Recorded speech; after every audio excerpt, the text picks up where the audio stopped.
This is a new season in Gateway Church. We have a new campus in Jackson Hole, Wyoming. That will be Gateway's first campus outside the Metroplex. I'm Pastor Mike Atkins. I was the pastor at River Crossing Church in Jackson, Wyoming for 24 years.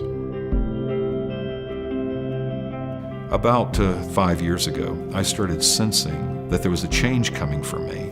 But I had a little bit of a conflicted feeling about that because, on one sense, my vision for what God wanted to do here was not decreasing, it was increasing. But at the same time, I was sensing that my particular role was diminishing.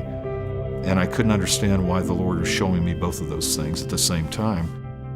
And so I started into the deepest season of prayer I've ever been in my life.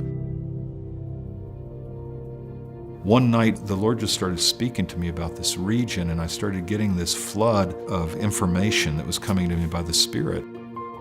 I had written on these maps the word gate, north gate, south gate, east gate, west gate. I had written scriptures like the gates of hell will not prevail against me and my church. And then about a year and a half ago, I started thinking about the Gateway idea, and the way that happened is that Pastor Robert had actually been here and attended one of the services here vacationing. And in fact, I had a good friendship with Tom Lane. So I ended up calling Tom and saying, you know, there's something going on with me. And he said, why don't you come down and let's talk?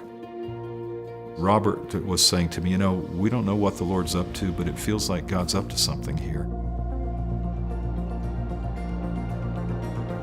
As we came to the staff and I shared it with the staff and then eventually shared it with the congregation, I said, what I'd really like to do is just ask if you're in support of this merger and this union with Gateway. I want you just to stand. And without hesitancy, everybody in the room stood. And there was an instant release of this sort of praise. We're very, very, very honored to be a part, to merge our ministries to make a larger impact on this area and on the world, and that's exciting. I had this picture as though, in a sense, the Lord had dropped me like a paratrooper into Jackson Hole 24 years ago, and he said, there's a strategically significant bridge here, and I want you to hold this bridge because there's an army coming that's going to put it to use. It struck me, I wasn't sent here to fulfill the vision. I was sent here to hold this bridge, to keep it in the hands of the Lord, to preserve it for a higher purpose. I realized Gateway's the army that's going to come and utilize it to its full potential.